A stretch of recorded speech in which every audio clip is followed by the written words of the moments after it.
All right, ladies and gentlemen, it is time for the latest episode of the 411 Ground and Pound MMA podcast. I am your host, Robert Winfree, and I would love to thank you, as always, for joining me here. Boy, we got some stuff to talk about, huh? UFC 279 happened, and man, we're gonna have to talk about the circumstances surrounding it before we actually talk about the fights themselves, because, oh boy, that was a little bit nuts. We have an event to preview as well. Next week, the UFC is back at the Apex for UFC on ESPN Plus 68. Pretty good main event. Very relevant bantamweight fight when Cory Sandhagen will fight Song Yadong. Darn good fight. And we've got some news not related to UFC 279 to talk about. So we got stuff to get into. All right. As always, please like, comment, subscribe, star rating, written review. If you've done any and all of that, share. Tell a friend. Tell a stranger, if at all possible. Let people know that you like the show. No, let them know where to find me. I appreciate anything and everything you can do. Usual boilerplate there. All right. So, UFC 279. Before we get to the results, we have to talk about what happened. So, first of all, there was no pre-fight press conference. This would have been Thursday. I think it was Thursday. The UFC usually does one of these things. You get some questions, you get the ceremonial stare-offs, and then you get the same kind of stare-offs the next day when you do the ceremonial weigh-ins, but, it's a thing. That got canceled because there was a backstage... The UFC released the footage of this, so it wasn't a full-blown fight. But there was a bit of an altercation between Kevin Holland and Khamzat Chimaev. I mean, earlier in the week, apparently Chimaev was at the UFC PI and got into a verbal altercation with Paulo Costa. Then Costa, who was in one of their cage setups drilling something, I think with Jake Shields, actually. Like, Shields opened the cage door and was like, sure, come on in. And nothing came of it. And, I mean, nor should it have. I mean, the man's a couple of days away from fighting for theoretically a large purse, or at least a decent purse. I don't actually know what Khamzat Chimaev makes. Risking that for your ego against Paulo Costa is it's stupid. So there was that, and then we had him and Kevin Holland going at it at the backstage at the pre-fight press conference, so that got called off. Then we get to the weigh-in day, and reports start coming out pretty early in the day from people on the ground that Khamzat Chimaev is not going to make weight. And it's not especially going to be close. I think it was Ariel Helwani who kind of mentioned, yeah, he's like 10 pounds over. Which is a huge amount of weight to miss by. So we get to the weigh-ins. Nate weighs 171. Can't say Nate's always made weight. When he fought Rafael dos Anjos, he missed weight. He had some kind of an injury that was messing with it, but, Nate, I think that's the only time. Nate's one of the examples I tend to cite when I go, with the chaos and randomness of the universe, you're probably going to miss once. But so Nate weighs 171. Khamzat Chimaev, for a fight at welterweight, which non-title they'll give you the extra pound for some reason, weighs 178.5. You missed by 8 pounds, man. I'm just going to call it 8 for the sake of rounding. I don't think that's not the biggest miss in UFC history. I think that's still William Knight, actually. He was supposed to fight at light heavyweight and weighed... Didn't he weigh like 218? He had a legitimate double-digit miss. But this was bad. Well, this immediately causes chaos. Because if you miss weight, Um, One, the commission has to sanction the fight again with the new weight issues. Two, the fighters in place have to both agree to it. If your opponent misses weight, they essentially invalidate the bout agreement that has been signed. You have to be presented with a new one. You have to agree to it again. Well, Nate Diaz, this is just kind of reports that came out. His people and apparently him were like, the guy didn't even really try to make weight. We think he's cheating. So no, we're not going to fight him. Now that is, I'm not mad at Nate about this or anyone. Your opponent misses weight, you're no longer obligated to fight them. Period. They miss weight by that much. Yeah, I wouldn't blame anybody for saying no. You missed by 8 pounds. I'm not fighting you. It's a giant weight discrepancy. I mean, do you understand that? Like, if this happened in boxing, and you can consider this a positive or a negative, but with the way boxing weight classes are structured, that's almost a 2 weight class miss. Right? I forget what weight class in boxing. I think middleweight in boxing is 170. Middleweight or might be light heavy. I forget exactly, but for the sake of argument, if you're supposed to fight a boxing match at 170 and you weigh 178, like there's a whole other weight class that you skipped over there. It's huge. Now you can argue that boxing has too many weight classes, and I'm not saying that that's necessarily wrong. I am saying that when you're missing by that much, it's a real problem. And the stories we've got coming out of this are weird. So the official line from Khamzat and the UFC is that the relevant doctor told Khamzat Chimaev to stop cutting weight. That there was some kind of medical issue. I'm not saying that isn't true. I'm not saying that.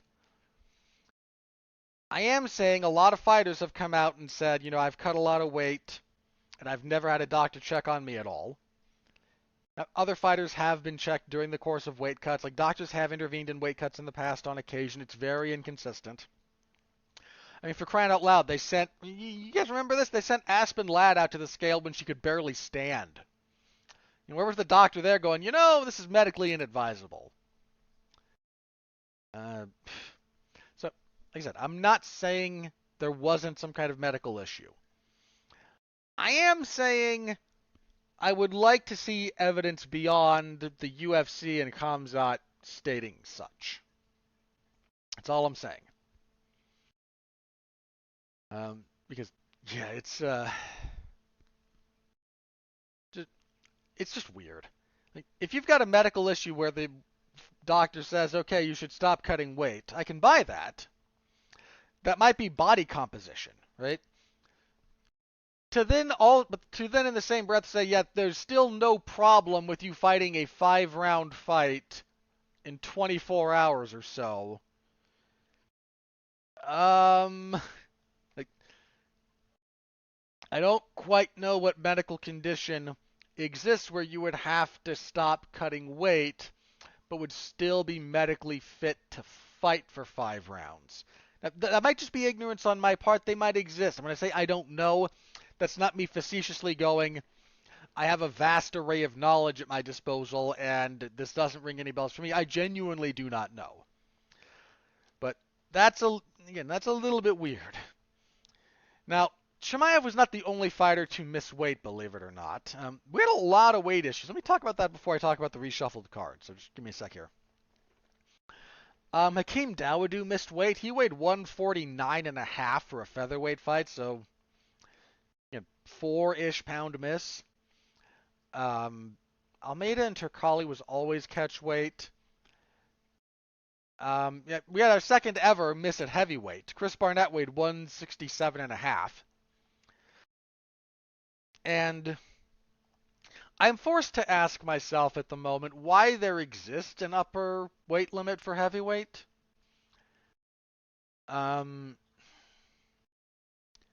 I don't know. It seems weird that we have one in MMA. Boxing doesn't have one. You get to heavyweight in boxing, I forget exactly what let me double check actually. What is the lower end of boxing heavyweight?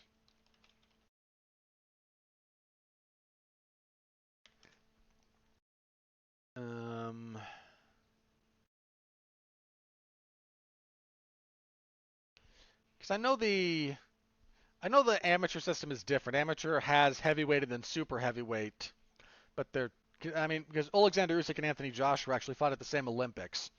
Usyk was heavyweight, AJ was super heavyweight, but when you get to the professional ranks, Usyk obviously a cruiserweight and Joshua heavyweight. I mean, Usyk now fights at heavyweight, but for the sake of the argument there, like it's a little bit different amateur. There are some weight classes that the amateurs don't acknowledge, the professionals do. It's kind of weird. Yeah, 200 pounds and over are heavyweight in boxing. So they don't care. Like, you can weigh 300 pounds, fight a 200-pound guy. You might argue about the ethics of sanctioning that, but there is no limit to the top end. I don't know why we have one in MMA. Maybe it's because there's so many just like weirdly large men in MMA. You know, guys like Zuluzinho, who's lost a lot of weight fairly recently, actually, or Bob Sapp. There's some very large men in MMA, but I don't know. It's just weird. It's weird that we have it. I'm not sure why we do. Frankly, I'd be okay if they did away with it. Again, we're talking like 206 and up, just whatever. But so we had that. The women's featherweight fight between Norma Dumont and Danielle Wolfe, both women struggled to make 145. I think they both weighed 146 officially, but they had to use the old towel. And I don't mean the Daniel Cormier cheating to get the towel. I mean you had to have the stand put up so that you could get when you get to the point where you have to be naked to make weight. When every potential ounce of weight from fabric and whatnot makes that big a difference, that you had a hard cut. So they had that was the fight between Irene Aldana and Macy Chasson was changed not at the last minute. This had been a catchweight for a little bit, but I think that was because of Chasson. But that was a catchweight. We had 3 catchweight fights on the main card when it all was said and done, but we'll get to the specifics in a minute. So weirdness. Believe it or not, I think the UFC had a long run of smooth events, if we're talking about execution. We hadn't had a good injection of chaos in quite some time. So we got chaos here. But in the wake of Khamzat missing weight and Nate going, I'm not fighting that guy if he weighed 178, what we wound up getting was a reshuffled series of fights. The original top 3 fights for this card were main event, Nate Diaz, Khamzat Chimaev, co-main event, Tony Ferguson and Li Jingliang, and a featured fight, third one down, of Daniel Rodriguez and Kevin Holland. Now, Rodriguez and Holland was a catchweight of 180 pounds. They made that fight on fairly short notice. Both of them said, Rodriguez take that on short notice? Or was it just added on short notice? I want to double check that. Because I think that's what it was. Like, they just got added to the card at such a point that they both kind of went, making it all the way to 170 is not really advisable. We can do 180. And again, I think Rodriguez took it on short enough notice that was part of the condition. And that, look, if both fighters agree beforehand to something like that, especially if you have something adjusted on short notice, I'm okay with it. I'm not up in arms. But that was a catchweight of 180. And that is kind of what opened the door here to all of this. Crazy to think about that, but if those two had just fought at welterweight, so much of this no longer becomes as feasible. But so in the wake of this, reports are that Hunter Campbell was kind of the one spearheading keeping the fighters happy and negotiated with. We get a complete reshuffling of those 3 fights. to a new main event at welterweight of Nate Diaz and Tony Ferguson, a fight that I think a lot of us would have preferred. It was two older warhorses. Khamzat Chimaev, who weighed, again, 178, fought the fighter who weighed 180, well, one of them, Kevin Holland, who we'd also had a interaction with at the pre-fight press conference. And our last pairing, thrown together because the others were occupied, Daniel Rodriguez, who weighed 179 for the 180 fight. Weighed 179 because that's what his contractual weight was. Now fights Li Jingliang, who weighed 170 because he was fighting Tony Ferguson at 170. Or he might have weighed 171, but for the sake of argument, like the 1 pound, I don't think matters that much here. So poor Li Jingliang kind of got screwed in all of that. He's the only one who was giving up weight. He got I would argue actually a more difficult opponent, a lesser known opponent as well. I picked Lee to beat Tony Ferguson. I thought he might have put some hurt on Tony. Believe it or not, just the way Tony's been going. So I'll talk about Li Jingliang when we get to the result of that fight a little bit more, but that guy got kind of the raw end of the deal here when it was all said and done. So that got all shuffled around. And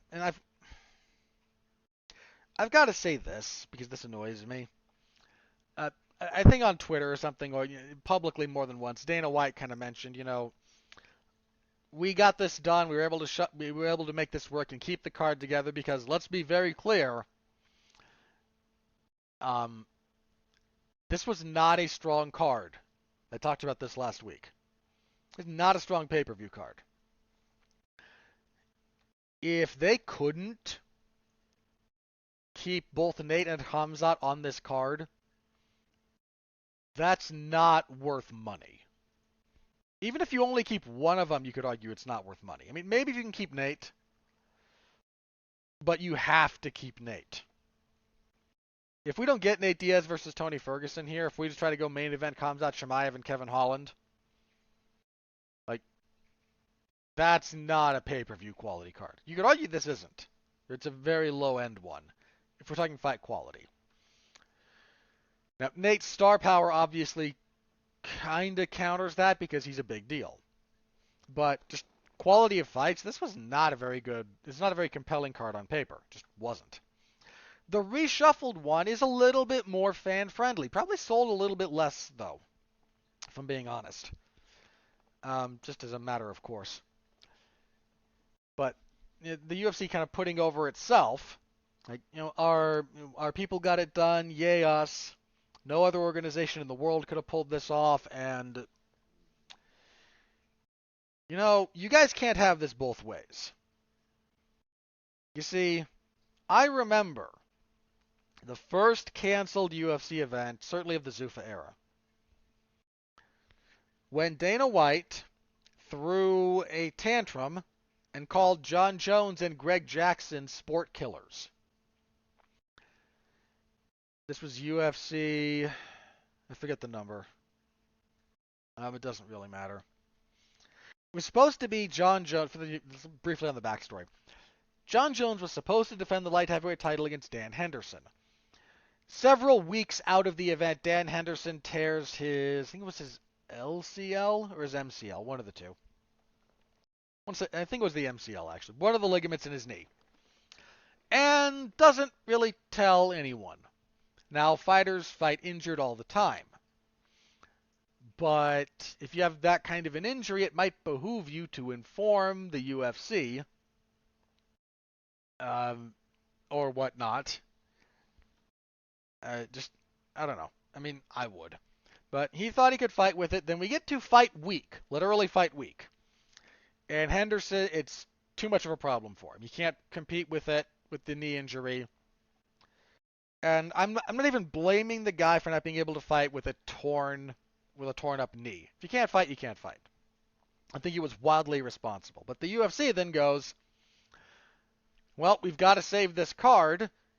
So how about they threw both Chael Sonnen and Lyoto Machida into the equation here as potential opponents for John Jones. In fact, funny, people forget this one. Dana White said, Lyoto Machida's on a plane. He was in the middle of a flight, but we're going to call him, and he better accept the fight with John Jones, and Machida declined. They said, again, we've got Chael Sonnen's willing to come in on short notice and fight for the belt, and Sonnen was still kind of training with Dan Henderson at the time, and ultimately John Jones looked at the presented options and just kind of went, no, I don't, which is his, again, that's his right. He said no, the UFC had to cancel the event because the event sucked. It was a weak event on paper. Feel free to look that one up. It's not a good event. And Dana, again, threw a fit, buried John Jones, buried Greg Jackson, etc., etc. Well, if it's all on the fighters, then the fighters should get all the credit when it does work out. Don't you think? But it's the UFC, so whenever things go wrong, it's not their fault. Very, very rarely. Whenever things go right, of course, they're the ones responsible for the success. So, no. Like, these 6 fighters, Diaz, Ferguson, Chimaev, Holland, Rodriguez, and Lee, they're your heroes. Full stop. Like, I get the UFC, some of the people in positions of authority in the UFC had to work hard, work fast, and make this happen, and I'm not saying that they shouldn't be acknowledged for that. But if you get to throw fighters under the bus for not accommodating your schedule and whatnot, and that's all on them and not on you, if we use that same logic, you should have fired a bunch of the front office for, again, the John Jones thing, because, hey, you couldn't make it work. Your guys couldn't do it. Well, you bury in Greg Jackson. But no. When it works out, it's always glowing UFC, and, dude, fighters get the short end of every stick. Just, they do. I hope every one of those 6 guys got paid significantly for rearranging everything to make sure this card worked. Before we get to the last thing I'm going to say on this, and then we're going to get to the fights, I promise. Well, 2 things before we get to the fights, because I have to give you what were my predictions after the card was shuffled. But I heard it said this week, and I hadn't thought of it in this way, but if you look at fighters that the UFC will quote-unquote go to bat for, it's the fighters who accommodate the UFC. This has been true for a while, but it's more true now, and just bear with me for a second here. For a while, it was fighters who would put on the good public face, who would accept whatever the UFC could cobble together, and who would kind of, again, do some of the promotional work with the UFC.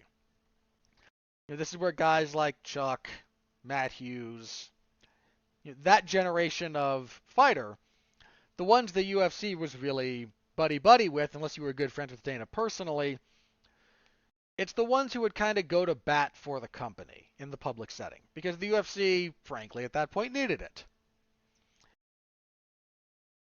After that period of time, so like post-Tough Boom, the fighters the UFC goes to bat for are the ones who... It's not quite the same as it was before. Again, going to bat for the UFC in public is not as necessary. It's helpful, but it's not as necessary. It's a combination of the ones who can draw enough on their own, and it's largely that, actually, as I think about it. Don't be acrimonious with the promotion, but the UFC was very driven by what they thought you could draw as a fighter, despite the fact that they tried to undercut it. But that was kind of who would the UFC go to bat for? Right? Like, think about it. It's mostly the people they thought could draw them money. Well, that changed. This whole thing changed, I think mostly with the Fox deal, believe it or not. And it's certainly true now that they moved to ESPN. But starting with the Fox deal, the UFC's priorities shifted pretty radically. Because the UFC they were still beholden to pay-per-view, but not... by the time we get to ESPN, this has completely changed. So let's talk ESPN for just a second and the gobs of money the UFC makes out of them. I mean, this is true. We know this is true from court documents. The amount of money the UFC is paid by ESPN covers their operational costs for the year. Straight up. So the UFC gets to basically start the year in the black, but there's a big caveat to this. The UFC is contractually obligated to put on X number of shows per month, per year. I don't think they break it down month to month, but per year. And the number was 40 something, I believe. And that's a lot. That's a lot of events. The UFC is basically every week. If you're producing 40, call it 42 for the sake of argument here. If you're producing 42 events out of a, 52 weeks a year? I'm going to double check that, because I don't want to be very wrong. Yeah. So if you're producing events every week except for 10 over the course of the full year, you know, and this is largely what makes you successful at this point. If the UFC doesn't hit their contractually mandated number of events, their minimum number, whatever the minimum happens to be, then they're not going to get paid the amount of money, and ESPN pays them a lot of money a year. Enough to, again, keep them operationally profitable, essentially at the start, immediately. The UFC's priority at this point is not your star power. The UFC's priority at this point is not your friendship with upper management. The UFC's priority at this point in time, because of how they have structured their business, is that you fight a schedule or are willing to step up in a way that accommodates their schedule of events. Period. Not saying they don't want to have big stars. Sure they do. Not saying there aren't fighters that Dana White or other people like more than others. I'm sure there are. Who's the UFC going to, again, kind of go to bat for? It's anyone who is going to make sure, going to do everything that they can to make sure that each and every UFC event that they have some degree of say over goes off. That the machine keeps turning. That's what they care about at the moment. And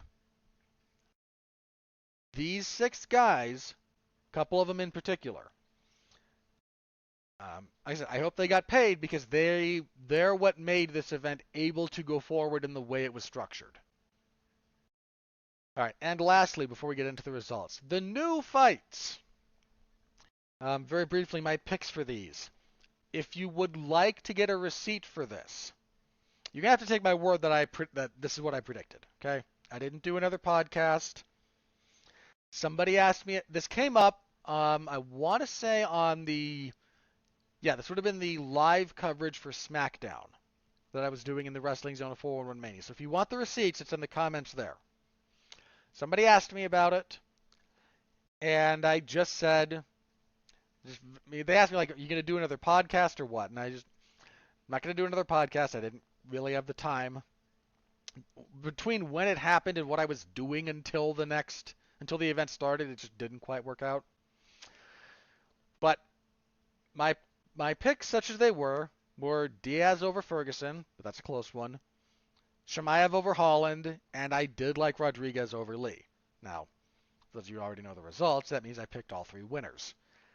In fairness to me, again, if you don't believe me, you can find the receipts. If you're going to take my word for it, hear me out very briefly about my logic here. Diaz and Ferguson is close, but I thought Tony was just going to be a bit too much. I think the mileage caught up to Tony, and I think the switch to 5 rounds wasn't really going to do him a tremendous amount of favors, all things considered. The fight ultimately kind of went the way I expected it to, believe it or not. So we'll get to that, but that was kind of my logic there. But it was close. Like that's kind of a coin flip on paper, but I think career trajectory-wise, I thought Diaz had more in the tank than Tony did at this point. Khamzat over Holland, that's an easy call, as a prediction goes. Like Holland has always struggled with wrestlers. Guess what Khamzat's really good at? Rodriguez over Lee is kind of the one that... Did I pick Lee in that? I forget. I genuinely forget which one of those two I picked here. I'm going to assume it was Rodriguez. I'm going to tell you, this is not me in hindsight going, well, of course he won. Of course I picked him. I've been wrong in the past. I'll be wrong in the future. It's not an ego thing. I've been a pretty big believer in Daniel Rodriguez's skill set for a while.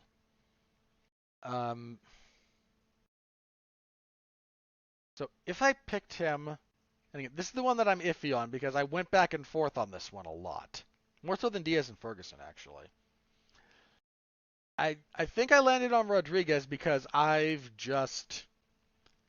been kind of a believer in what he's able to do physically since his debut, more or less. I mean, he's obviously better now than he was then, but I've liked the guy's skills, and that's not a knock on Lee. I think Lee is a criminally underrated fighter. But I tend to roll with Rodriguez a little bit more. It's a general rule. So that was kind of my logic there. And again, the first two I remember very clearly. Lee and Rodriguez. I might have gone Lee on that one. But just as a minor thing like that, I'm going to assume I went Rodriguez because I think that's what I thought going into the fight. And then I actually scored it for Lee, but we'll get to the fight in particular. But that was kind of where my head was going into the event for the 3 remade fights. So, main event. Nate Diaz defeats Tony Ferguson via guillotine choke, 252 of the 4th. You know, I have to retire the old talking point a little bit here about, because Nate Diaz has never won a 4th round in his life. Till now. I was one of the few, and I don't think I was right in this, but doing this live, scoring it live, I actually had Ferguson up 30-27 going into the 4th. The first round I think I was wrong. I'll stand by Tony winning 2 and 3. I'll acknowledge they were close, but those 2 and 3 for Ferguson I will absolutely stand behind. 1 I'm not nearly as sold on. 1 I think I got wrong as I look back on it, but doing it live, that's the only way I'm going to talk about it here for the sake of that. Doing it live, I scored it for Tony. What happened here? This is a weird fight. I don't mean bad. I certainly don't mean boring. This was just weird, and it got weirder the longer it went. The 3rd round in particular is very weird.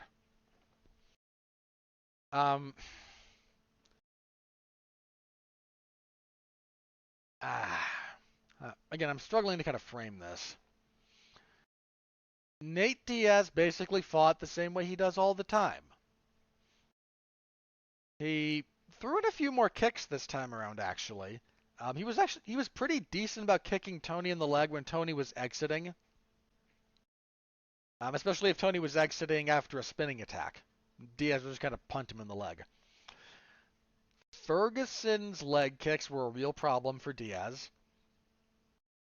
That said, Diaz, he's got a bit of a bad rap as far as his defense against leg kicks. It's not great, but it's not nearly as bad as certain talking points would have you believe. But his lead leg did get chewed up a fair bit here.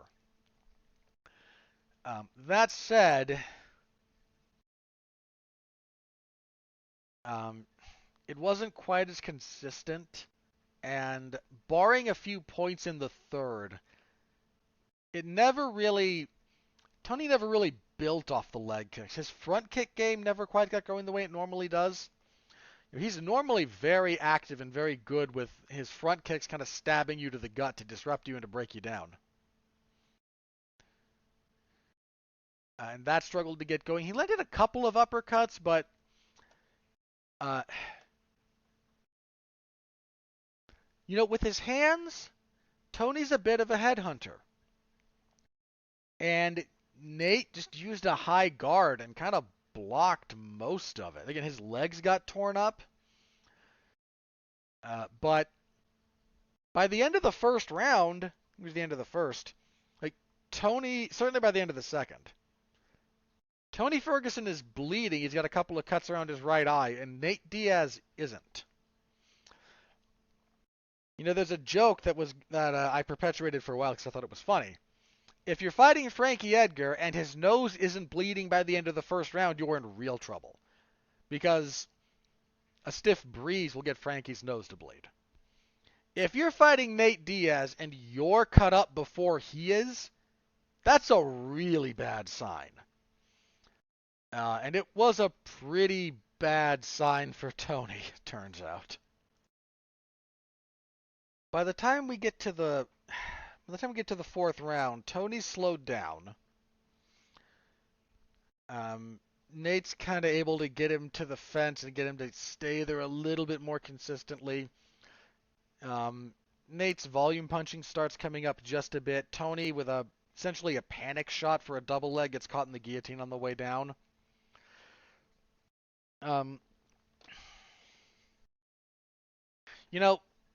Nate's jiu-jitsu... How do I say this? Nate's jiu-jitsu game is a lot more reactive and opportunistic than I think people realize. Which is, to be very clear, that doesn't mean bad. But if Nate has to kind of set up and progress a submission, whoever's working with him can generally deal with that. And there's a reason he struggled with wrestlers who are competent grapplers for that reason, because he has to set everything up. And if he has to set it up, he's not quite the jiu-jitsu technician that other people are off of their back. But he is better than a lot of other very good jiu-jitsu guys, especially in MMA. He is better at recognizing opportunities in transition and grabbing them. But if he has to go like position to position to position, that's where things don't really go his way. If he's able to catch you as you're taking a bad shot, that in particular, like he's really good about making you pay for that. He's really good about it. And that's what happened here. Tony Ferguson looked slower of foot than he usually is. He was overswinging a lot. Now he does that. That's always been kind of a thing with him to kind of set up spinning attacks, but he didn't seem, and some of this is like, hey, I changed opponents from Li Jingliang to Nate Diaz, and they're very different fighters on short notice. Like, I'm cutting the guy a fair bit of slack here in terms of judgment, but I am gonna talk about what happened. Yeah, he was just a little bit slow. His step up leg kicks, which he has torn people apart with, they weren't quite coming the same way they used to. There wasn't the same speed.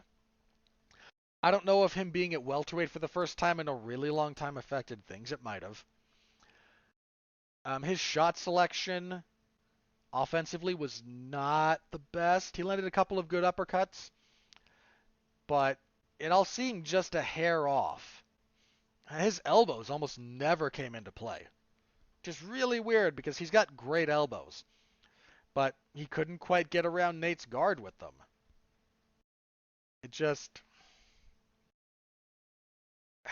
I think Tony Ferguson has just taken too much. I'm not saying he can't win fights at welterweight. He might be able to. In fact, he probably can. But he's almost 40. I mean, he's 37? He's 38. He'll be 39 in February. So, again, you're almost 40. And the miles that he's put on his body in that time, That's just come and do. Look, if you go back and watch the tape on Tony, and I think I said this, he was slowing down before the Gagey fight. Like, look at how he fought Cowboy. Um, it, Not that he didn't win the fight, he did, and he won fairly. Or look at the Pettis fight. Like he struggled in those fights. Now, some of that's just fighting good opponents. Some of that's just how he fights. But if you look at Tony at his best, he doesn't quite have the best version of Tony doesn't have the same problems that the Tony who fought Cerrone does. And then he fights Justin Gaethje, and that's one of the most brutal fights you'll ever see. Not say this right. Like, there's other fights with brutal finishes. And that's one of the worst prolonged beatings I've seen. Maybe not the worst, because I remember the second fight between Junior Dos Santos and Cain Velasquez, and that got ugly. But, just what's another really bad one? What Amanda Nunes did to Raquel Pennington was pretty bad too. But there was something about Gaethje and Ferguson, man. Like, that beating from Gaethje, and Gaethje just hits really hard, and he's always a brutal fighter, and it just wouldn't stop. Like, that fight ended at 3:39 of the fifth. And it's not that Tony didn't have success. He scored the only knockdown of that fight. But that's just the kind of beating that changes you, man. And I think we can say at this point that it changed Tony. Now, a lot of other factors too. Again, dude's almost 40. That's gonna play a role. But you can't, and it's not like he hadn't taken damage in other fights. You go back and rewatch his fight with Kevin Lee. That first round, Kevin Lee puts a pretty serious beating on him. Lando Venata almost got him out of there with a head kick. That was a crazy fight. I think that bill has basically come due. He might still win a few fights, but I think I think we need to reconcile with the fact that his end is coming sooner rather than later. I mean, the guy's now on a 5-fight losing streak. 2 of those devastating. Again, the Gaethje fight was a brutal finish, just a brutal fight, and Michael Chandler turned his lights out with that front kick. And look, man, I thought Ferguson won the first round of that fight, but his head got punted into orbit.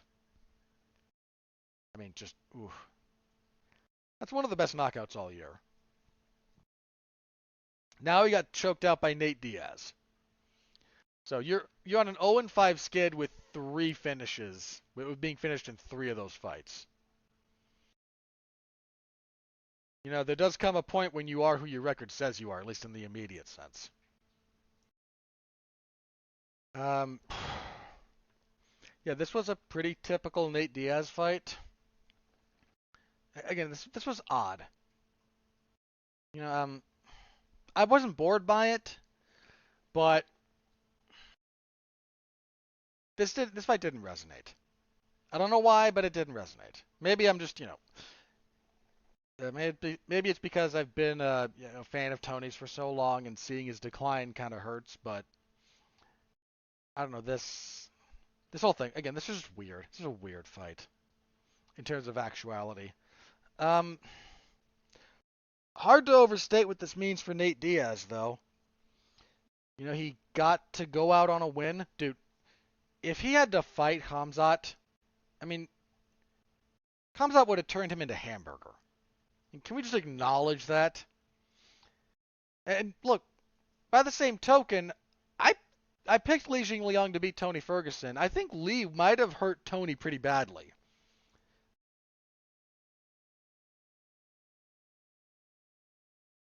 So, This worked out better for both guys. It was a more competitive fight than I think either of them were scheduled for originally. Uh, and yeah, that's kind of the long and the short of that. But Diaz gets to go out on a win. He gets to be the hero. Dude, Hamzat, he went full heel this week. And I'm not even mad at him for it. I'm upset that he missed weight because you signed to fight at a weight, you make the weight, right? If you can't make the weight, sign to fight at a different weight. And I know the UFC complicates this because they're the UFC. But functionally, if you sign to fight at 170, you show up to the weigh-ins and you make weight. And he didn't. And he's not even going to be fined over it.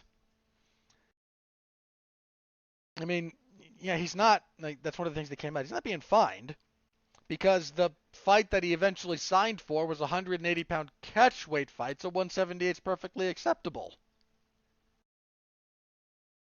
Um, there's a real question about some of the legality of this because I believe there's a rule for the Nevada State Athletic Commission wherein once the weigh-ins have happened for a main event, you can't change it.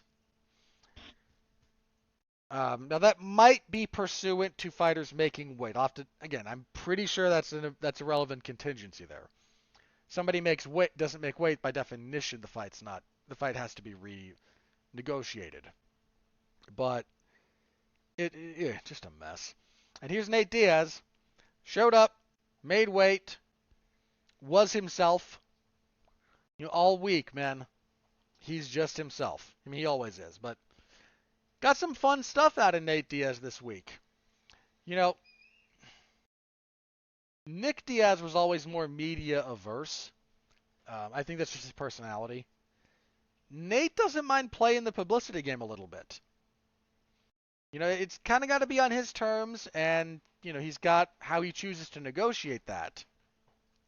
But Nate and Nick are very different when it comes to how they interact with people in that respect. And for any number of reasons, like that's an observation, not a criticism of either of them. But I mean, he was doing an interview and he dissed the shoes that they had to wear because this got announced a while ago and I think it went into effect recently. Under Armour and by extension Project Rock, the Dwayne Johnson's kind of association with Under Armour. Project Rock is the official shoe wear of the UFC. So fighters have to wear those shoes, and I think they're all required to make time to talk to Rock has a production company. I think it's $7 Productions, and UFC fighters have to make sure that they give interviews and some kind of media time to that company. Now, a couple of things about this. One, I don't really care that so and so is the official whatever sponsor of the UFC in a general sense. I don't care. I do care that the fighters don't get paid. Whatever. I mean, this was true of Reebok and the Venom. When Venom came on and replaced Reebok, essentially, they just ported over the pay structure from the Reebok deal. So Venom fight kits and whatnot pay the fighters that same dinky percentage, the percentage of a percentage that the Reebok ones were. It's pathetic. It's genuinely pathetic. So I don't care that there's an official footwear of the UFC. Fine. Cool. Again, don't care. Genuinely don't care. I do care that fighters have to wear that stuff and aren't compensated for it. They're the ones who... The association with the UFC's name has value. But the mileage that you get by that association does not come from the UFC itself. It comes from the fighters. The fighters are not being paid for this. Now, I know nothing about shoe fashion. Nothing. So I'm not. That's not me saying I'm gonna. That's not me gonna dovetail into saying I don't like the look of the shoes and slippers and whatnot and sandals that Project Rock has. I'm not gonna say that. I'm not gonna say they're good. I'm not gonna say they're bad. I genuinely know nothing about shoe design and fashion. I don't own a pair, so I'm not going to comment on how they feel and perform. So some of the more, you know, pedestrian aspects of this, I have no opinion on. I just, if you're gonna make fighters do stuff like that, fighters should be compensated. My opinion. So the fact that they're not, I don't like it. I don't like it. But he insulted those. He was just himself. Post-fight interview, he says, "I'm going to try to go take over another sport. One would assume boxing, and then try to come back and win a UFC title." Nate had a weird look. The relationship between Nate Diaz and the UFC,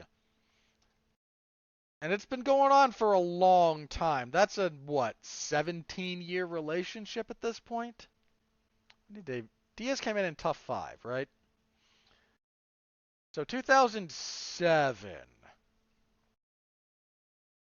So that's yeah, June of '07. So we're 15 years. 15 years that man's been in the UFC. That relationship has been up and down. And it's easy to kind of fixate on the negative because the negative has been pretty public. You shouldn't forget that there has been positive there as well.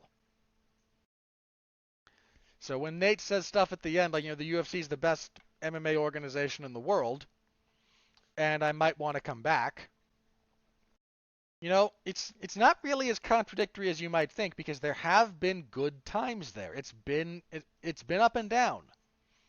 Sometimes it's been acrimonious, sometimes it's been more accommodating. Like that's just kind of how that is. So that's that's just me saying I'd be a little bit surprised if he came back. To be very very candid, I'd be a little bit surprised in the immediacy. But if he comes back later, yeah, that wouldn't actually surprise me. The UFC has at times been good to Diaz. So there's been love and hate during that 15-year period. And just kind of needs to be remembered that, it's not all been bad. And that's not me going to bat for the UFC when I don't think they deserve it. That's an expression of a relationship that's been complicated and has existed for a long time. So, presumably Nate will get into boxing. I don't know who he's going to box. Logically, Jake Paul, but we've got Paul and Silva, and we'll talk about that later. I don't know who he would box who's a legitimate world-class boxer. I think, can I be candid with you guys? I think if Nate gets into boxing and fights a real boxer, I think that probably goes badly for him. Nate's not the best defensively, and he's very slow of foot. That's not always the biggest thing in the world, but when it does matter, it really matters. Are there, lower level boxers he could beat? Yeah. Would I favor him to beat Jake Paul, actually? Just boxing? I might. I might actually. I might favor him to beat Jake Paul in a boxing match. But he's not going for a legitimate world title in boxing. There's there's no real way he finds a lot of success in that avenue, right? I mean, he'd be fighting what? Either light heavyweight or cruiserweight? So light heavyweight is 168 to 175. And cruiserweight is 175 to 200. He could maybe cut down to super middleweight. Because super middleweight is 160 to 168. That might be more where he is.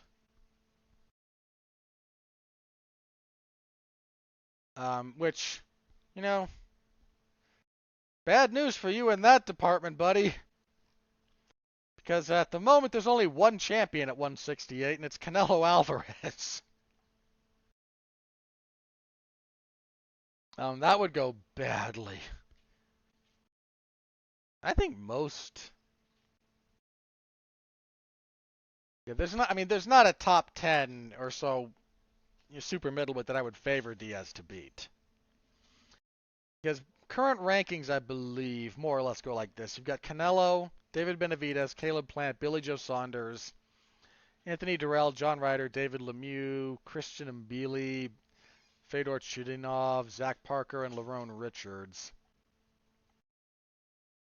I mean, again, like, you may not know a lot of those people, and that's okay.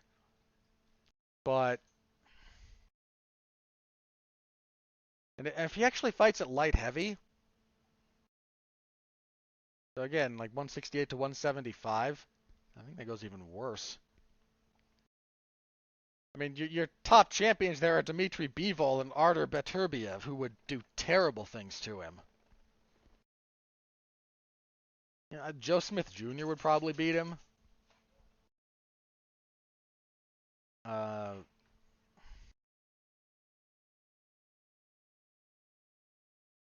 If he wants to try it, that's a hard road. It's a real hard road to try and go down at his age. But whatever he does next, he's one of the biggest stars in combat sports. Whatever he does next, hope the man gets paid. Hope he gets paid a lot. As for Tony, I mean, if he wants to stick around at welterweight, he shouldn't be fighting ranked guys at this point. Not on the streak he's on. I don't know how much longer he's going to even be doing this at his age and with his miles. That was your main event. Weird fight, but a good story that came out of it. Co-main event, 180 pounds. Khamzat Chimaev runs over Kevin Holland. Darce choke submission, 2:13 of the first. Guys, Kevin Holland did... I hate to phrase it this way because it sounds more dismissive than it is, but Kevin Holland did nothing in this fight. He did not land a single strike. He did not attempt a single strike. He did not get a takedown. He did not get a submission attempt. He did not get a sweep or a reversal. He got no control time. So when I say he did nothing, that's not strictly speaking true. He scrambled with Khamzat for as long as it lasted. He got up at one point. He got mat returned very quickly. But, I mean, he did nothing to Khamzat Chimaev. Absolutely nothing. This is the fourth time in Khamzat Chimaev's UFC run that he's won a fight without absorbing a single significant strike. I can't tell you how crazy that is. Look, you don't want to like the guy, fine. Don't like the guy. But if you take away his fight with Gilbert Burns, and I know that's a big ask because Burns is the best guy he's fought, right? Fair enough. But if you exclude that, he has been hit with one significant strike in 5 fights in the UFC. Again, so if you take that away, it would be 4. So in 4 of his fights, he's been hit once. I mean, that's legitimately insane. You know, look, Khamzat is going to run into someone who can deal with him. Everyone does. And when he crashes and burns, it's going to be spectacular. Because that's what happens to fighters who fight the way he fights. But until then, he is going to demolish a lot of people. Uh, yeah, I don't know what else to tell you about that. Kevin Holland, he's a flawed fighter, but he's not a bad fighter. And literally nothing. Hamzat, Joe Rogan, I think deserves credit for his post-fight interviews, both with Nate Diaz and here. Like he really kind of pressed Hamzat on the weight miss, and Hamzat, deflected and whatnot, and then Doctor did it, and well, are you gonna fight at welterweight or middleweight? No, I want both belts, and that's not really an answer. Like, good, you want both belts, but you can't keep signing up to fight at welterweight if you can't make it. Now, maybe it was a one-time thing. I don't think he's had any problems in the past, right? As far as we know. Let me double check. His professional debut was a catchweight, but I think that was, again, I think that just was a catchweight fight. I don't know if either of them missed. Then, I mean, he's bounced between middleweight and welterweight in the past. So, fair.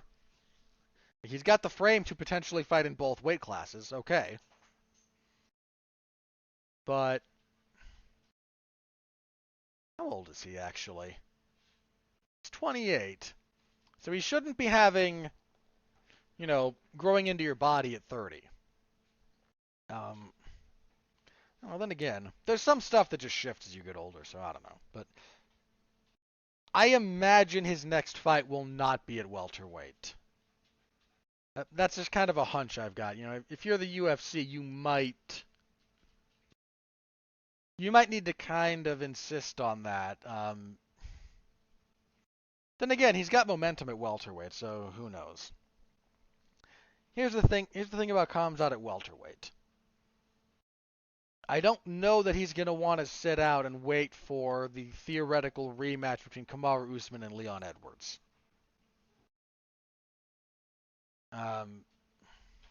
Which is the fight to make as far as those two go. I don't know if he wants to try and sit out until that happens or if he wants to fight again. If he wants to fight again, there's not a lot of room at welterweight. I think the only guy ranked above him at this point, well, there'll be a few.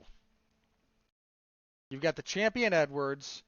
Usman will have dropped to number 1. Colby will be at number 2. So Khamzat was 3, I believe, coming into this at welterweight. The only guy ranked above him who is theoretically free to fight is Colby Covington. Now that's a heck of a fight, because Colby is tough as nails, and he's not afraid of a pace.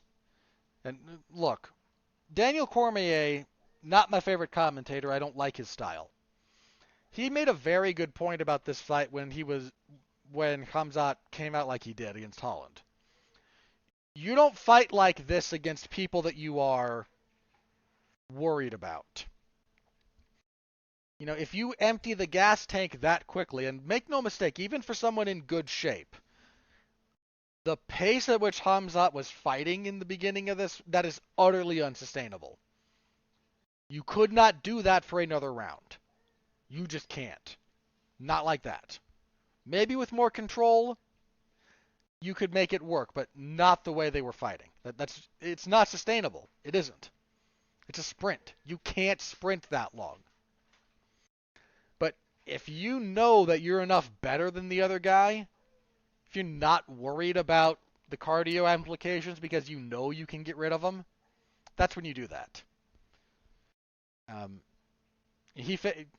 Khamzat faded when he fought Burns. Sorry, he did. Still won the fight, but he faded. Colby doesn't fade. Not really. So, that's a heck of a fight. I don't know that they make it. I don't know that everyone's interested in it. Like, there's a lot of unknowns here. Khamzat may have burned some goodwill, and like I said, the UFC might say your next one's got to be at middleweight. And he could fight some interesting guys at middleweight and probably do quite well. If he does have to fight at middleweight, he generated a little bit of beef with Paulo Costa this week. You got Marvin Vettori hanging out there. Vettori actually kind of interests me, now that I think about it. But there's a lot of unknowns here about his future. As for Holland, I imagine he'll get right back to work at welterweight. I don't think this. I mean, losing is never good. But all things considered, I don't think he's going to take too much of a hit stock-wise over this. All right. Next up, another catchweight fight. Daniel Rodriguez defeats Li Jingliang via split decision, 29-28. 2 for Rodriguez, 1 for Li. Man, like I said, Li got the short end of the stick all week. Had this really nice suit that he didn't get to show off at the press conference because it got canceled. Was the only one of the fighters who had to shuffle around who wound up giving up weight. You know, he weighed 170. He made weight. So did Rodriguez, and I want to be clear about this. Rodriguez was contracted to fight at 180. He made his contracted weight. The reshuffling is not his fault. But ultimately, Li did fight a guy who weighed in heavier than he did for the weigh-ins. He wound up fighting a guy much less known than his original opponent. And let me be clear about this. I don't think he got screwed on the scorecards. Scoring this live, I scored it for Li. I gave Li rounds 1 and 2, and I gave Rodriguez 3.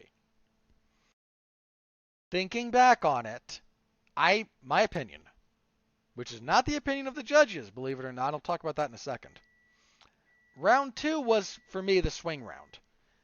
And ultimately, if you give it to Li, it's because you think a singular flurry of his was more impactful to the fight than Rodriguez winning the rest of that round. Or the round rather than the fight, rather, for Li's thing.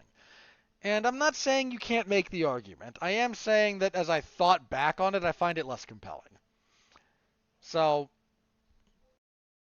hindsight for this fight is 29-28 Rodriguez.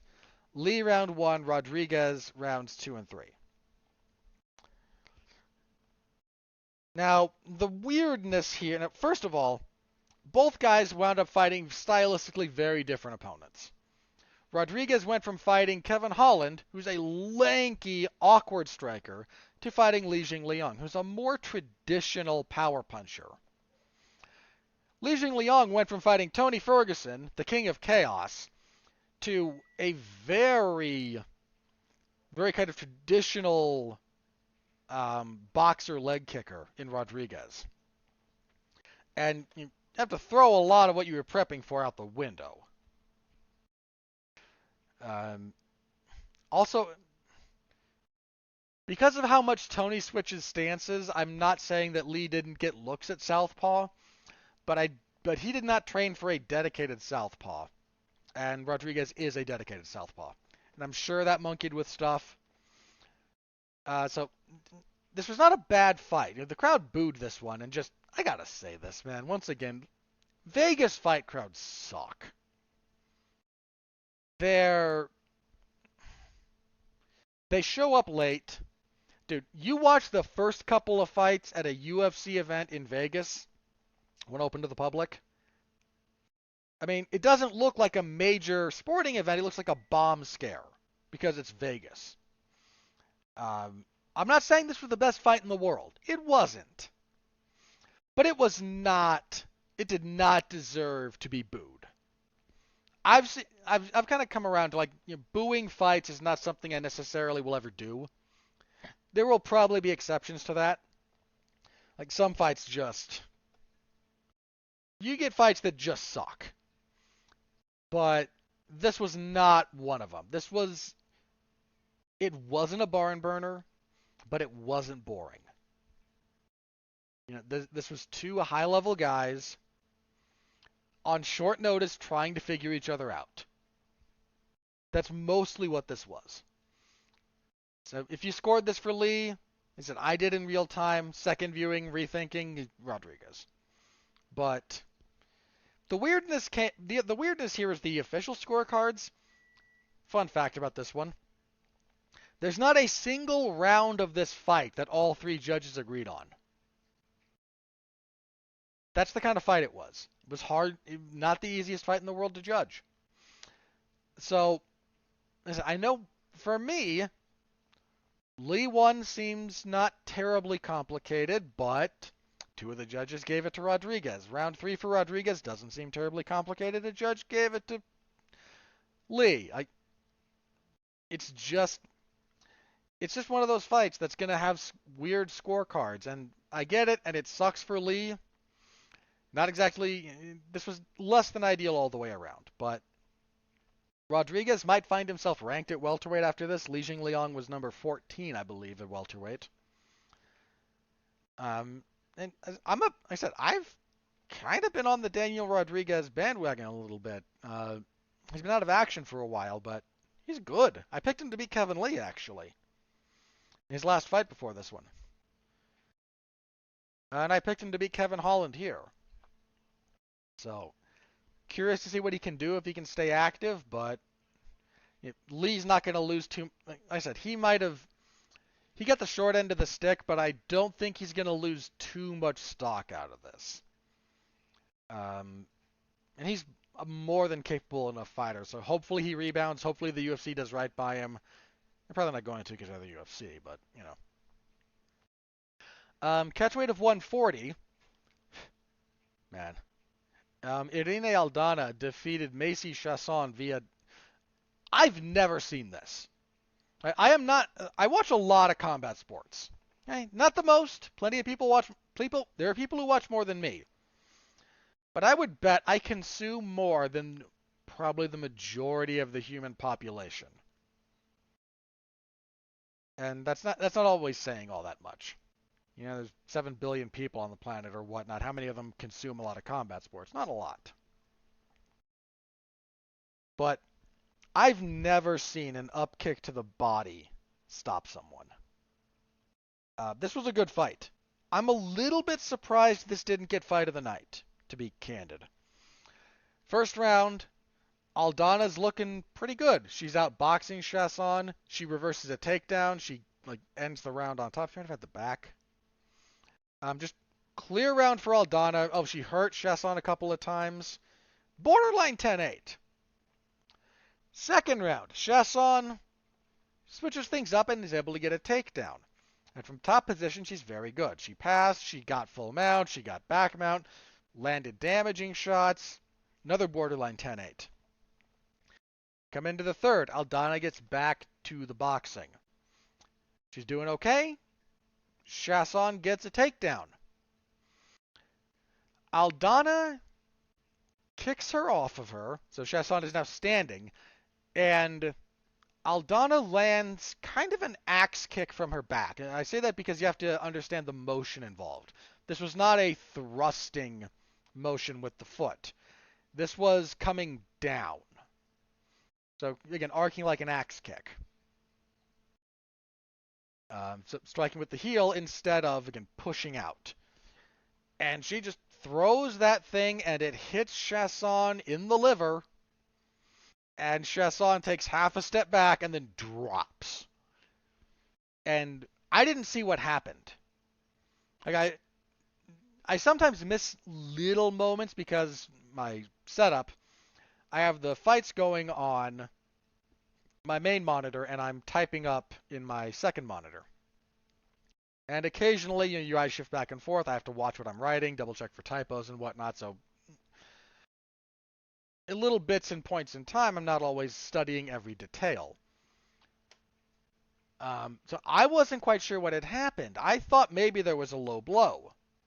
You know, Aldana's throwing up kicks. Chasson tries to step in, catches a kick to the groin, and we get a reset. But Herzog, to his credit, man, he waves this thing off. He makes sure there's no ambiguity. He steps in, and initially I'm a little bit like, we're getting a timeout here, but then he hands up, waves off. No, we're done. Replay shows it that just a really nice axe kick heel, kind of just impacting and glancing through the liver. I've talked about this a little bit in the past. The end of your liver hangs out under your organs. Sometimes instead of kind of real solid impact, if you get a good grazing or slapping impact, you can have a better result. And for gentlemen out there, if you've ever been hit in the balls, the testicles, sometimes something that impacts and glances is more immediately painful than something that thuds. Not saying either's pleasant. But same principle applies to the to the liver there. Sometimes you want to just stab that thing and you thud into it. But we've all seen this if you watch enough fighting. You've seen guys take some of those thuds and just kind of, okay, it's not pleasant, but they can keep going. You hit kind of that glancing blow, and you still need impact into it, but you get kind of that skipping, slapping motion instead of the full-on thud, and sometimes that's what does it. That kind of motion with the heel here. Nice win for Aldana, and it's not like she pulled out a fluke from nowhere. She not in the best position, but she was working to still fight, found a way to do damage, and got the win. In theory, Aldana might be your next title contender. I don't know. But women's bantamweight is kind of hurting for challengers. And kicking off the main card, Johnny Walker defeated Iwan Kutalaba via rear naked choke, 4:37 of the first. Not a whole lot here. Kutalaba came out, got a takedown. Walker reversed, got up, got a takedown, got full mount, got the back, fought for it, got the choke. The weirder story about this comes after the fight, where John Kavanagh, and at the moment Walker trains at least partially out of SBG Ireland with Kavanagh. Kavanagh puts on social media that, essentially immediately after the fight, the UFC officials put him and Walker out of the arena, without shoes. I mean, Johnny Walker his gloves are still on. Weird. Now, that's assuming Kavanaugh's telling the truth, and I don't have a lot of reason to disbelieve him, but for whatever it's worth, that is just one side of the story. But man, what a weird... I'm wearing a shirt. No shoes, no shirt, fight gloves still on, still wearing his fight trunks. Just weird. Just weird. He needed that win, man. He badly needed that win. I don't know that it's, some kind of reformative or transformative moment for him. I kind of doubt it, but a loss here might have ended his legitimacy in the UFC. So,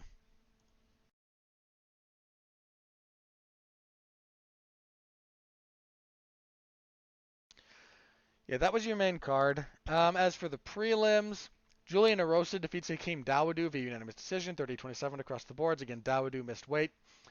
Erosa just kind of made this his fight. And not quite as technical, a little bit less reliant on hand speed.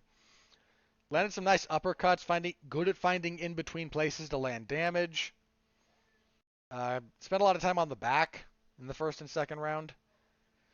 Daniel Cormier randomly in the middle of this fight, and it's at the start of the third round, going, Erosa might be sitting on what he thinks is a lead, and this is why I don't like open scoring. We'd see that so much more, and oh god, shut up. You know whose opinion I care about when it comes to open scoring or not? I've said this in the past. I would like to see it tried. I'm curious, because I'm a curious fellow. The only person whose opinion matters about when it comes to open scoring or closed scoring. There is one category of people who matter in this instance, and only one, and that's the fighters. That's it. That is it. You can make an argument for the fans either way. Some fans like to be in the know, some fans prefer the drama. Whatever. You can make an argument for promoters. I think most promoters don't care. But then again, the UFC cares about weird stuff, so maybe they oppose it. I have a hard time believing Daniel Cormier expressed an opinion that was not endorsed by the UFC when it comes to stuff like this. Because he's a company guy. And look, the UFC pays him. And so does ESPN. But there's almost no chance that if the UFC is pro open scoring, he says that. Just put it like that. Look, if fighters and coaches want open scoring, they should get it. Full stop. They're the ones risking everything. They're the ones who have to deal with this crap. They're the ones who suffer financial consequences. They're the ones who suffer health consequences. The financial ones are really big. If you think you should be winning and you're going to lose half your purse because you're operating in the dark, that That's just not right. Now, again, if fighters prefer it the other way, whatever. Like that, but that should be their call, no one else's. Straight up, no one else's. Not the fans. Fans don't matter about this. Me, we don't matter. Might turn out that I hate it if it goes into effect, and I hate it. I don't. My opinion doesn't matter. The UFC brass, their opinion does not matter. They gain and they lose nothing. Fighters gain and lose based on this. That's it. They're the ones whose opinion should matter. No one else's. But good win for Arosa.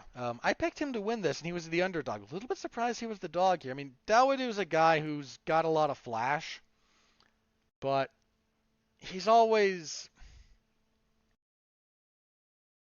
struck me as one of those guys who showed good potential early, but that impression never evolved in the minds of a lot of pundits. So people think he's better than he is, which is not to say that he's bad, but I've never been as high on him as other people. And I get that he's one of those guys that the UFC is like kind of trying to rally the Canadian market with, but the Canadians did not have a great night last night. I mean, not the worst, but they did not have a great night.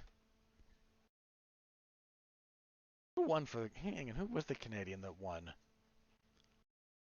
Because that's American, Brazilian, Russian, American, Brazilian, Chinese, American. Oh, Lanus. Right, that was it. Yeah, rough night for Canadian MMA. They went 1 and 2. So, good win for Arosa. We had a catchweight fight of 220 pounds. This was a catchweight because Anton Turkalj took this fight on fairly short notice.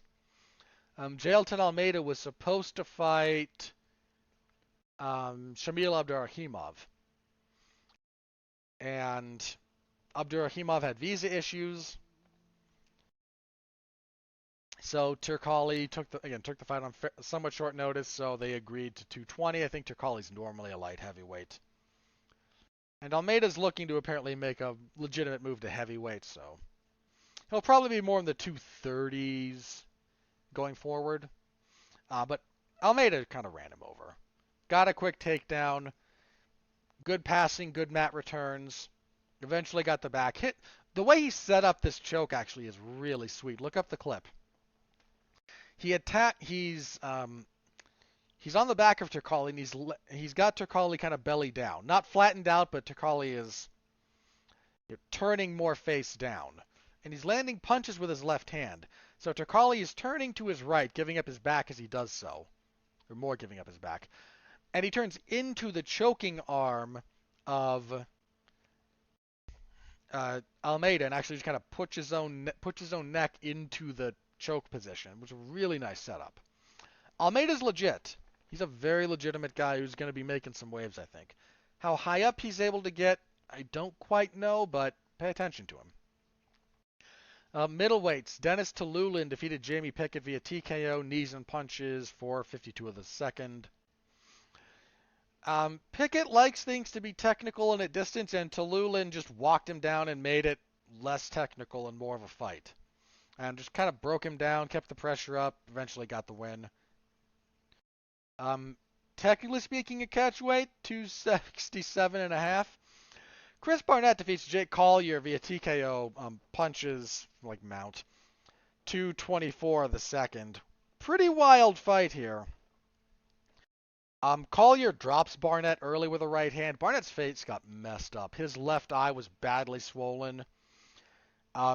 He started having, like, if you look at his face, the left side of his mouth, he lost control of for a bit. Apparently it's a thing. I double-checked this with a few people I know who have more experience than I do.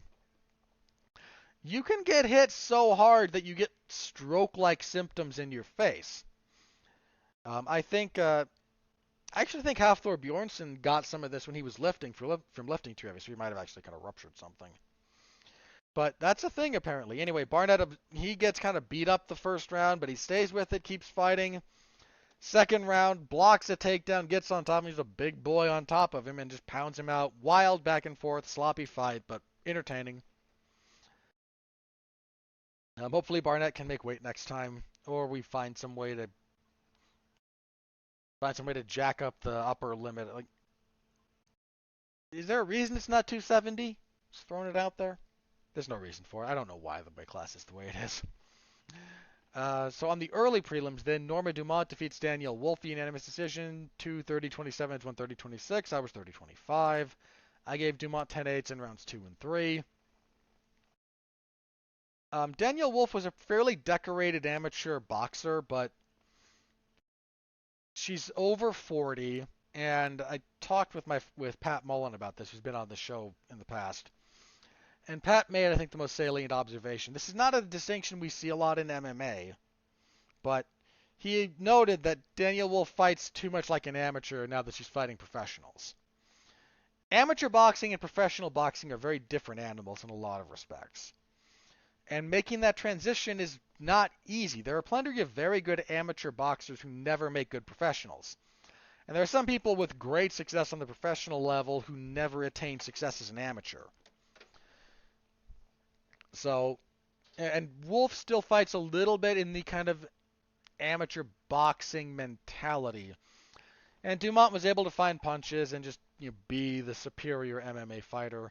Dumont says, I'm the challenger at women's featherweight to Amanda Nunes, and sure, you're one of the only other people competing in that division regularly, so whatever.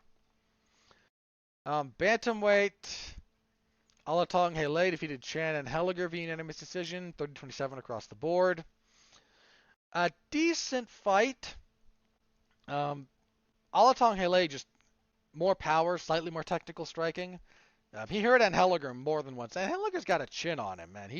He absorbed some pretty serious damage here and stuck it out.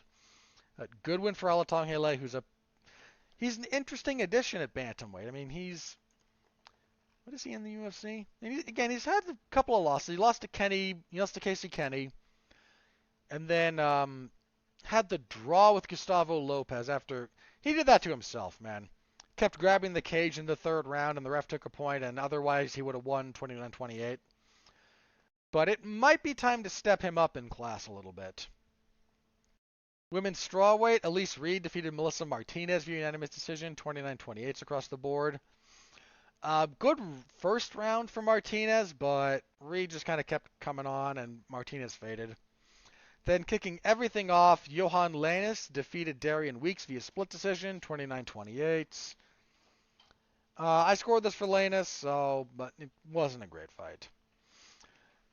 All right, there was no fight of the night. Again, I think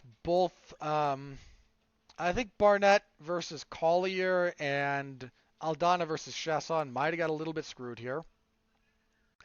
Your performances of the night went to Nate Diaz, Irene Aldana, Johnny Walker, and they threw Johnny Walker out of the venue in his fight shoes, but gave him a post-fight bonus. And Jailton Almeida. No issues with any of that. I mean, you know what? You couldn't bonus Chris Barnett because he missed weight. I forget the UFC does that. So there's that. All right. So for the last few pay-per-views, I've kind of been bemoaning the fact that what used to be public information about the Crypto.com, popularity contest that pays out fighters in Bitcoin who win the polling on their website has not been made public, and apparently at the moment they're in the midst of restructuring that, and I can't imagine why.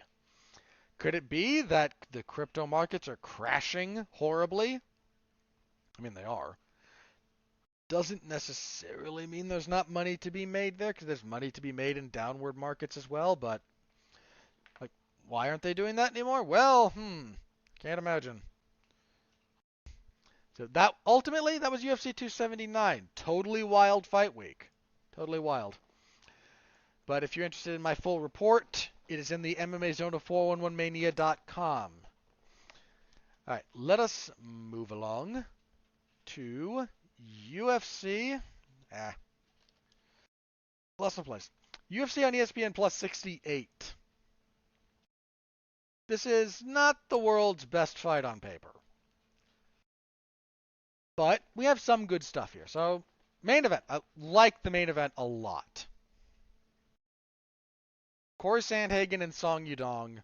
Really good fight. Sandhagen has given the very best in this division some serious fights. I thought he beat TJ Dillashaw. Jan beat him. The loss to Jan was legitimate, and Aljamain Sterling choked him out, but he's a very good fighter. He's still fairly young. Yeah, he's only 30. So if he can sort a few things out, he's a very, very legitimate member of the top of the bantamweight division. And Song has been coming on lately. His only loss in the UFC is to Kyler Phillips. There's a draw in there with Cody Stamann where he got deducted a point for an illegal knee. Last seen knocking out Marlon Moraes. Now this is a good fight. My hunch is Sandhagen. One, for a couple of reasons. One, 5 rounds. The first time going 5 rounds can be daunting. Now, Song can win this fight. He's got fast hands and he's got power. And he might be a stout enough defensive wrestler to kind of limit Sandhagen's offense there. But Sandhagen's very good about mixing things together in a lot of those ways. Sandhagen also is listed. Song tends to rely a little bit on reads. And Sandhagen is just a little bit unpredictable. A little bit of sarcasm there, actually. He's a bit of a wild man. Sandhagen likes to kind of play speed chess. Be that on the feet or on the ground. So I'm leaning towards Sandhagen, but that's a very good fight. I'm very much looking forward to it. All right, middleweight. Chidi Njokuani will fight Gregory Rodriguez. I like Rodriguez. He's only got one loss in the UFC. He's 3-1. He knocked out Julian Marquez in the first round his last fight. Njokuani's had 2 fights in the UFC. Both ended in the first round.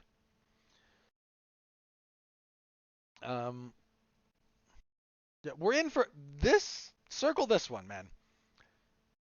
Sandhagen and Song might wind up a little bit too. There could be some really interesting technical decisions that go on there. Njokuani and Rodriguez these two guys are going to go after it. My hunch is Rodriguez, but Njokuani hits hard enough. I'm not entirely sure about that one. I'm leaning Rodriguez, but that's a tough one to predict. Featherweights, Andre Fili and Bill Algeo. Andre Fili, he's 32, saying for the last 5 years, I've figured it out and I'm coming for the belt. His last win was in 2020 when he had a split decision win over Charles Jourdain. He was stopped by Joe Anderson Brito his last time out in 41 seconds. Bryce Mitchell beat him in October of 2020.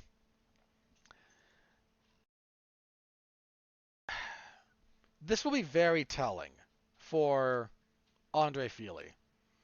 Bill Algeo, again, been a little bit up and down. Lost his UFC debut in a fight of the night, though, against Ricardo Lamas. Had a loss to Ricardo Ramos along the way, but he's won his last 2.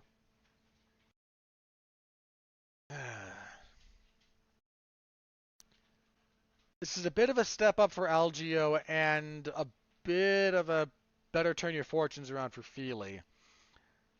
I'm going to lean towards Algeo, but this could very easily be too much too soon for him. And we got a heavyweight fight. God help us.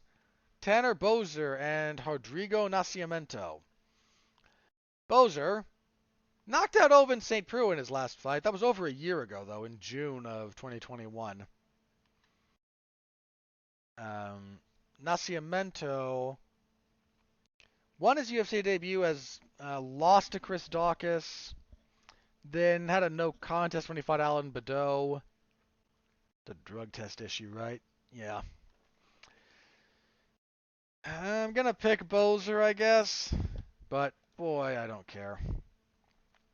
On the main card, we were supposed to have a fight I was looking forward to. Giga Chikadze and Sadiq Youssef. Chikadze had to withdraw from that fight in the last little bit. So they're looking for a replacement. That sucks. Was looking forward to that fight. So that's what we have listed for the main card. We were also supposed to get. I mean, Algio's actually filling in for Lando Venata because we were supposed to get Venata and Fili.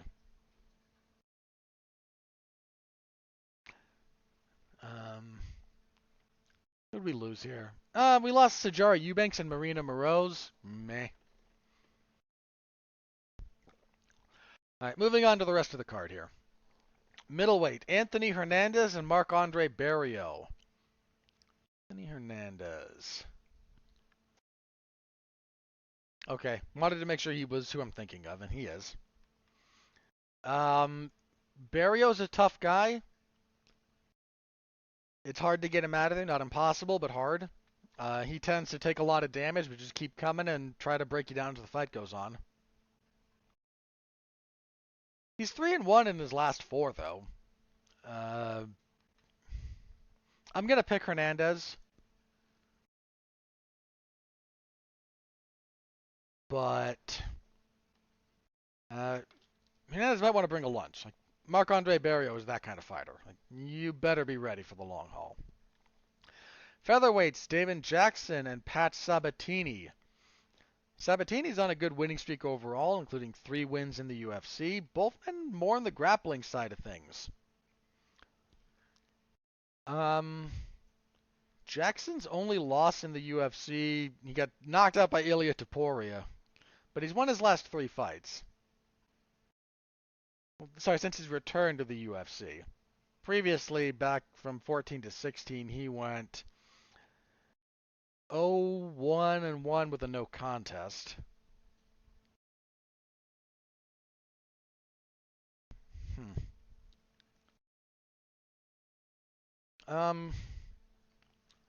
Feels like Sabatini here. But I don't know, does it?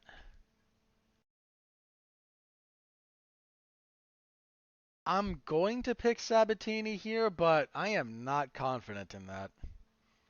All right, welterweights, Trevin Giles and Louis Cosi. Sure, I'll pick Giles. Middleweights, Joseph Pfeiffer and Alan Amedovski. Amedovski needs a win, man. He's 0-3 in the UFC. I'll lean towards Am I really? No, I'm not. Going with the other guy. Don't care. Women's bantamweight, Aspen Ladd and Sarah McMahon. I have deep respect for Sarah McMahon, but I don't know, man. Ladd struggled. Ladd's really struggled recently.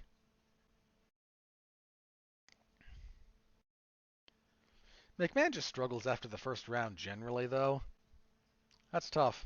It's actually a tougher pick than you might think. I'll pick McMahon, but let's see. Women's, we have strawweight, Denise Gomez and Loma Lukbunmi. I'll go with Lukbunmi, sure. Lightweights, Trey Ogden and Daniel Zellhuber. Flip a coin on that one. Ogden. Coin came up heads. Ogden. Women's flyweight, Maria Agapova and Jillian Robertson. Be interesting, actually.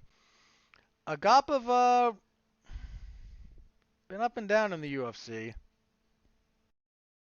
That loss to Marina Moroz might have been a real problem for her. Robertson, again, another up and down one, but she's had good wins. She's had some tough losses, too.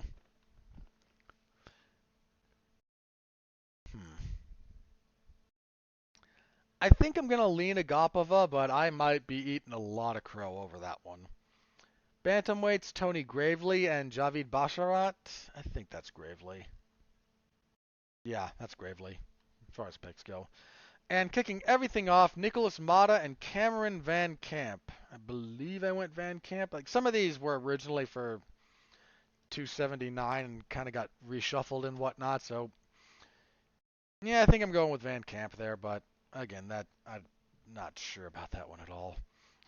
With the potential to add fights for either Sijara Eubanks and or Sadiq Youssef if they can find opponents. I don't mind picking both of them in the dark, believe it or not. So take that for what it's worth. That will be this Saturday, September 17th. I will be covering that, as of course, in the MMA Zone of 411mania.com, so please stop by and say hello if you are so inclined. Alrighty, let's move on to news, such as it is. Alright, it's official. Anderson Silva versus Jake Paul. They have signed that fight. It is going to take place in Arizona. And let me double check the date.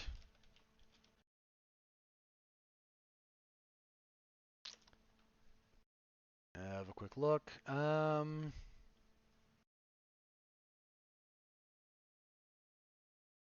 Do we have a specific date? Hang on. October 29th. That was it. Not too long after my birthday. So October 29th, Anderson Silva, Jake Paul, set to take place in Phoenix. Yeah, it was Phoenix, Arizona. That's kind of my assumption. That's usually where sporting events in Arizona are held.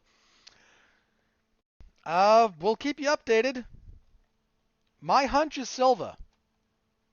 I'm not discounting Jake Paul. I've come on this show and kind of said a lot of people are not able to give sober assessments of Jake Paul in a lot of ways, but I like Silva there a little bit. That's my hunch. That is my hunch. But we'll keep you apprised of what goes on with that particular fight as it draws closer. Because, of course, we do. All right. Last bit of news I have written down here. The Darren Till is back again. Yay. Thing is up. The UFC is targeting Till versus Dricus du Plessis for UFC 282. That's a rough welcome back for Till. I think Dricus du Plessis is a really legitimate guy. He doesn't do everything traditionally, but uh, I I kind of like him. He's had some good wins under his belt. That'll be a tough fight. It's not impossible for Till to win it, but that's a fairly rough welcome back. du Plessis will put some hands on you if given the opportunity. So that's as far as that goes. We did get official Poirier versus Chandler. I think I might have talked about this last week. For UFC 281. I mean, there's no way that fight sucks. There's no way Dustin Poirier and Michael Chandler is a bad fight. It's not possible.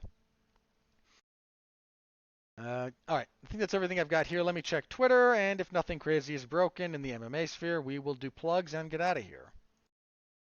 Nope, does not look like it. All right, so what do we got this week? The usual spate of professional wrestling coverage. AEW's Dark Elevation on Monday. MLW sometime this month. So maybe Tuesday, maybe Thursday, maybe not. We'll have to wait and see. But when they start airing product again, I will be covering it. WWE SmackDown on Friday. There is a Damn You Hollywood this week. We will be covering the Robert Zemeckis adaptation of Pinocchio on Disney Plus. That will be myself, Mark Radulich, and Alexis Haina over on Damn You Hollywood. Tune in if you're interested, and we're gonna break that movie down. That'll be fun. All right. Yeah, Damn You Hollywood's being a little bit light this month. September does not have a lot of good film releases. It just doesn't. No two ways about it. All right, so be on the lookout for that. If you want to catch my other podcasting endeavors, we will be back here next week to review UFC on ESPN Plus 68. And wait, have another week off? Must confirm. We do, actually. There is no UFC event September 24th. So just a review next week. The next UFC event is UFC on ESPN Plus 69, which will take place October 1st, headlined by Mackenzie Dern and Yan Xiaonan. Also on that fight card, Cody Garbrandt versus Ronnie Yaya. That's important for both gentlemen. Hani Barcelos and Trevin Jones. It ain't great. Look a little further down. Okay, it's not great. but it's also not terrible. He's a very, very like aggressively average card. So 2 weeks we'll preview that. Next week, just the review and whatever news comes out of the week per usual. All right, that is it for me. Thank you as always for listening. I will see you next time. Until then, as always, stay safe out there and continue to be well, be safe, and behave.